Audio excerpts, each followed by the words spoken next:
आपके सामने है class fifth English new James Ratna Sagar lesson number 10 the rescue.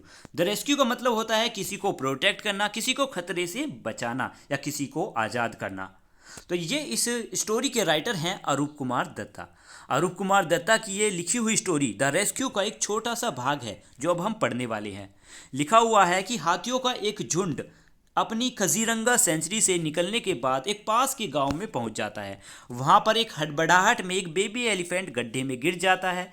गांव का एक लालची इंसान नालिया, जिसको वो बेबी एलिफेंट मिल जाता है और वो सोचता है कि इस बेबी एलिफेंट को वो बेच देगा। क्या तीन दोस्त धनई, बाबुल और जोंटी इस बेबी एलिफेंट को बचा पाएंगे? तो जानने के लिए इस वीडियो को आखिर तक देखिएगा। लिखा हुआ है कि धनई, बाबुल और जोंटी ये तीनों लकड़ी से बने बांस की लकड़ी से बने हुए एक घेरे को पार कर कर नालिया के घर के कंपाउंड में अंदर पहुंच जाते हैं। घर के हर तरफ अंधेरा था, तो घर की दूसरी तरफ से वो घूमकर घर के पीछे बने एक काउ शेड यानी गौशाला, जहां पर गायों को और भैंसों को बांध कर रखा जाता है, ऐसी जगह पर वो पहुंच जाती है। वहां पर उसी के द्वार पर नालिया का एक ठग यानी नालिया का एक बुरा इंसान उस काउ शेड के यानी गौशाला के बाहर वाले दरवाजे पर बैठा हुआ था। नालिया ने इसको अपने खजाने की सुरक्षा के लिए रखा हुआ था, और खजाना कौन था? The baby elephant. इन लड़कों ने उस गार्ड के खराटों की आवाज़ सुनी, यानी जो नालिया का गार्ड था वो उस दरवाजे पर सोया हुआ था। बच्चों ने बड़े ही ध्यान से उसके सामने से वो निकलकर चले गए और अंदर पहुंच गए। जोंटी ने अपनी टॉर्च को ऑन किया। टॉर्च को ऑन करते ही उन्हें लेफ्ट साइड में काउ शेड के यानी गौशाला के लेफ्ट साइड में दो बड़ी बड़ी बुल दिखाई दी, जिनके सामने एक घास का यानी जो चारा है उनका एक ढेर लगा हुआ था। राइट साइड देखा तो उनमें उन्होंने देखा कि राइट साइड में बेबी एलिफेंट को बड़े ही कस कर एक लकड़ी के डंडे से बांधा हुआ था। उसके आगे और पीछे के पैरों को बड़े ही कस कर रस्सियों से बांध रखा था, और ये रस्सी बंधी हुई थी उस बांस के डंडे से कसकर। तभी उसने उन्हीं बच्चों ने उस टॉर्च को बेबी एलिफेंट के चेहरे पर डाला, और चेहरे पर डालते ही तीनों बच्चे जोर से चिल्ला उठे। वो हैरान हो गई ये देखकर कि बेबी एलिफेंट की आंखों से आंसू टपक रहे हैं। वो बेबी एलिफेंट रो रहा था। तो बॉयस ने क्या किया? बॉयस ने धीरे धीरे टिप टॉप में यानी पैरों की उंगलियों के बल चलकर एलिफेंट काफ तक पहुंचे और उसकी पीठ को भी थपथपाया। बाबुल ने अब उसके आंसुओं को अपनी शर्ट से पूछा, और जो बेबी एलिफेंट है उसने अपनी सूंड को हिलाकर रिस्पॉन्स किया कि वो बॉयज उसे प्यार कर रहे हैं। फिर उनमें से जोंटी ने अपनी कमर पे लगी हुई बेल्ट में से एक चाकू निकाला, और चाकू कैसा था? कर्व्ड, इस तरीके से कुछ शेप थी उसकी, जैसे सी शेप होती है। तो कर्व शेप का वो नाइफ था जिसमें एक लकड़ी का हैंडल भी लगा हुआ था। धनई ने भी बिल्कुल ऐसे ही दिखने वाला एक और चाकू निकाला, और दोनों ने मिलकर उस रस्सी को काटना शुरू कर दिया। और उस रस्सी को वो इस तरीके से काट रहे थे कि देखने वाले को ये लगे कि ये रस्सी को काटा नहीं गया बल्कि इसको तोड़ा गया है। और ये इस तरीके के कट इसलिए लगा रहे थे कि देखने वाला इंसान ये सोचे कि जो बेबी एलिफेंट है ये बिना किसी मदद के अपना आप ही खुद आज़ाद होने में कामयाब हो गया। और बेबी एलिफेंट ने इन सभी काम में जब तीनों फ्रेंड्स मिलकर उसकी रस्सियाँ काट रहे थे तो इसमें उसने कोई भी परेशानी खड़ी नहीं की। और ऐसा लग रहा था उसे देखकर, बेबी एलिफेंट को देखकर ऐसा लग रहा था जैसे वो जानता हो कि ये बॉयज मेरी मदद करने आए हैं। आखिरकार ये रस्सियों का काम खत्म हुआ, रस्सी को काट दिया गया। बबुल ने उसे बड़े ही कस कर उसके गले से उसकी रस्सी को पकड़ा हुआ था, मतलब उसकी गर्दन को पकड़ा हुआ था। ऐसा लग रहा था जैसे कि वो उसे बाहर ले जाने के लिए रास्ता दिखाने वाला है।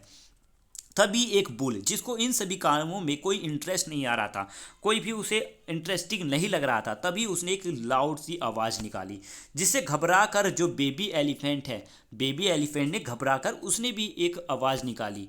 बाहर बैठा सो रहा जो गार्ड था वो जाग चुका था और अपने कदमों पर वो खड़ा हो गया। अब धनाई ने एक हिस भरी आवाज में यानी धीमी आवाज में कहा कि देखो वो इन्वेस्टिगेट करने आ रहा है, यानी वो जांच करने आ रहा है गार्ड। अब हम क्या करेंगे? इस खाली सैड में तो कोई जगह ही नहीं है छिपने के लिए, बस वही एक आखिरी रास्ता है, इस सैड का वो डोर ही आखिरी रास्ता है जिससे हम निकल सकते हैं। अब हमारे पास एक ही चांस बचा है, हमारे पास एक आखिरी रास्ता यही है कि हम उस बेबी को खुला छोड़ दें। तो गार्ड अब दरवाजे पर आ चुका था। बॉयस ने उस बेबी एलिफेंट को छोड़ दिया और बबुल ने बड़ी चालाकी से उसे हिट भी किया। तभी एक जोर सी आवाज़ में वो एक एक्सप्रेस ट्रेन की तरह चिल्लाता हुआ बाहर निकल गया और सीधे वो गार्ड से जाकर टकरा गया और गार्ड को दूर धकेल दिया। वो इंसान यानी वो गार्ड थोड़ा सा चिल्लाया जब वो गिरा था, और पर उसे ज़्यादा चोट नहीं लगी, जिस वजह से वो कुछ सेकंड में ही खड़ा होकर बेबी एलिफेंट का पीछा करने लगा। और बॉयस भी ये सभी, जब वो गार्ड उस बेबी एलिफेंट का पीछा कर रहा था तो बॉयस भी उस साइड से यानी उस गौशाला से बाहर निकल गए एक रोशनी की तरह, और सीधे वो उस बैकयार्ड यानी उस काउ शेड के पीछे वाले हिस्से में पहुंच गए, जहां से वो उस बांस से बने हुए घेरे को के ऊपर से चढ़कर बाहर निकल गए और पहुंच गए एक गेट के पास, जहां से वो इन सभी को देखकर आनंद ले सकते थे। एलिफेंट का जो काफ था यानी बेबी एलिफेंट उन सभी उस इंसान को अपने पीछे पीछे दौड़ा रहा था। उस गार्ड ने यानी उस इंसान ने क्या कहा कि एस्केप यानी वो भाग चुका है, बेबी एलिफेंट भाग चुका है, ये आवाज़ वो निकाल रहा था। तभी एक झोपड़ी में से, एक हट यानी एक झोपड़ी में से किसी की आवाज़ें सुनाई दी। उसमें एक लालटेन को जलाया गया और एकदम से बड़ी ही तेजी से दरवाज़ा खुला उस झोपड़ी का, जिसमें से नालिया और उसके 2 आदमी उसमें से निकल कर आए और वो भी इस पीछा करने वाली जो दौड़ है उसमें लग गए। Round and round baby elephant उन सभी लोगों को अपने पीछे दौड़ाता रहा। नालिया सभी अपने आदमियों से ज़्यादा तेज भाग रहा था अपने कदमों पर। वह लगभग उस बेबी एलिफेंट को पकड़ने ही वाला था, तभी उसने अपना बैलेंस खो दिया और अपने मुंह के बल गिरा। नालिया को एक आइडिया आया कि वो उस बेबी एलिफेंट को तभी पकड़ सकता है जब हम उसका निकलने का जो रास्ता है उसको बंद कर दे। तो उसने अपने सभी आदमियों को इंस्ट्रक्शन दिया कि वो अलग अलग हो जाए और जिससे कि वो जंप कर कर उस एनिमल को पकड़ सके। तो जब उन्होंने ये ऐसा किया तो उसका जो रिजल्ट है वो ऐसा नहीं हुआ, क्योंकि जो परिणाम है वो बिल्कुल उल्टा था। क्योंकि जब 2-4 लोग उस पर झपटे तो वो एक दूसरे से टकरा गए और बेबी एलिफेंट उनके बीच से बनी हुई गैप से निकल गया और बिना देखे वो नालिया के घर की जो हट थी, जो झोपड़ी थी, उससे जाकर टकराया। वो बहुत ज़्यादा कमज़ोर थी क्योंकि वो बैम्बू से यानी बांसों से बनी हुई थी। बेबी एलिफेंट को अपनी ताकत का तो अंदाज़ा नहीं था, फिर भी वो उससे टकरा गया और उसने इनको ऐसे उखाड़ दिया जैसे कि ये पेपर की बनी हुई हो। नालिया ने पहले तो हेवन की तरफ यानी आसमान की तरफ देखा, अपने बालों को नोचा और अजीब सी कराहने की आवाज़ निकाली। तभी गुर्राती हुई आवाज़ में बेबी एलिफेंट का पीछा करना शुरू कर दिया और वो बिल्कुल इतना गुस्से में था, ऐसा लग रहा था उसे देखकर जैसे कि वो उस बेबी एलिफेंट को मार ही देगा आज तो। तभी उसने अपने पंजों को, अपने हाथों को बिल्कुल ऐसा कर लिया, यानी किसने? नालिया ने अपने हाथों को बिल्कुल पंजों की तरह, किसी बर्ड की किसी पंजों की तरह कर लिया, जैसे कि उस बेबी एलिफेंट को जिंदा ही नोच डालेगा। बेबी एलिफेंट जिसको अपनी ताकत के बारे में अंदाजा हो गया, द बेबी एलिफेंट ने क्या किया, बाकी की जो दीवारें थे उनको भी तोड़ दिया। नालिया बहुत ज़्यादा कराहने लगा, उसे बहुत ज़्यादा दुख हो रहा था ये देखकर कि जिस घर में वो कभी रहा करता था अब वो खंडर बन चुका है, यानी जो बेबी एलिफेंट है उसने उस पूरे घर को तहस नहस कर दिया है। तभी नालिया चिल्लाता है कि कुंकी को लेकर आओ। अब कुंकी कौन है? कुंकी नालिया का जो एलिफेंट है, नालिया का एक ट्रेंड एलिफेंट है जो इन्होंने अपना रखा हुआ एलिफेंट है।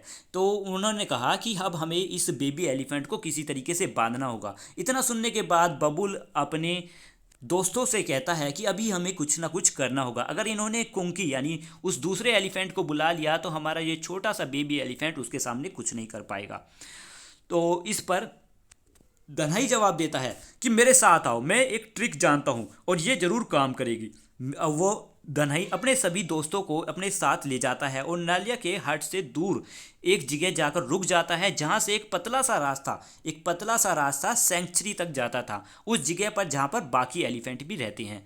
तो ऐसी जगह पर वो रास्ता जाता था, वहाँ वो रुक गए और दन्हई ने अपनी 2 उंगलियों को अपने माउथ में रखा और एक तेजी से सीटी बजाई।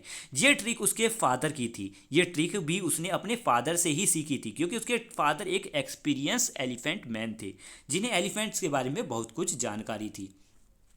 इसके बाद जब एलिफेंट को बुलाने के लिए उसने सीटी बजाई, तो उस सीटी का असर इतना तेज अच्छा था कि बेबी एलिफेंट ने उसे सुनते ही बड़ी ही इलेक्ट्रिक की तरह, एक बिजली की तरह, वो बड़ी तेजी से उस आवाज़ की तरफ भागा। विद अ ग्रेट स्पीड, यानी बड़ी ही स्पीड के साथ वो उसी डायरेक्शन में जा रहा था जहाँ से सीटी की आवाज़ें आ रही थी। बाय नाउ फिर क्या हुआ, द बेबी एलिफेंट, जिसे अपनी ताकत का अब अंदाज़ा हो गया था। पहले तो उसे अपनी एलिफेंट को अपनी ताकत का अंदाज़ा नहीं था। अब उसने क्या किया, मतलब पहले वो क्या करता था, उन बैम्बू से यानी बांसों से बनी हुई जो घेरा है उनको देखकर वापस लौट जाता था। पर नाउ अब क्या किया उसने, सीधा गेट पर जाकर वो टकरा गया और गेट को तोड़ दिया। अब गेट को का वो जो ढांचा था वो अलग हो चुका था, क्योंकि वो बहुत ही कमज़ोर था और बेबी एलिफेंट ताकतवर था। उसने उस ढांचे को अलग तोड़ दिया और बाहर निकल गया और सीधा उन बॉयज़ के पास चला गया। बॉयज़ ने बड़ी ही तेज़ी के साथ लेकिन बड़ी ही प्यार से उसका स्वागत किया। फिर सभी मिलकर, तीनों दोस्त मिलकर उसे बड़ी ही जल्दी से उसे सेंचुरी की तरफ ले जाने लगे। वहाँ पर उस सेंचुरी में जाते हुए रास्ते में बहुत सारे पेड़ थे जिनसे होकर वो गुजर रहे थे। उनकी वजह से, पेड़ों की वजह से ही उन्होंने अपनी रफ्तार को थोड़ा धीमा कर दिया। और तभी क्या हुआ, S if one two help them, यानी उनकी मदद के लिए जो मदर एलिफेंट है उसने एक तेजी से आवाज़ निकाली। किसकी? ट्रम्पेट की। ये एलिफेंट की एक आवाज़ होती है। तो ये इस तरीके से उन्होंने मदर एलिफेंट ने एक आवाज़ निकाली, जिससे खुश होकर बड़ी तेज़ी से दौड़ते हुए बेबी एलिफेंट उन लड़कों की हाथों से छूटकर सीधे अपनी माँ के पास पहुँच गया। और इस तरीके से हमारी ये कहानी यहाँ पर ख़त्म हो गई। वीडियो अच्छी लगी है तो लाइक ज़रूर करना। Thank you, have a nice day. Question answer आपको जल्दी ही मिलेंगे, एक्सरसाइज भी आपको जल्दी ही इस चैनल पर मिल जाएंगी। और आगे की आपको वीडियो चाहिए, अगर वीडियो अच्छी लग रही है तो प्लीज़ लाइक ज़रूर करना एंड कमेंट ज़रूर कर देना। And thank you, have a nice day.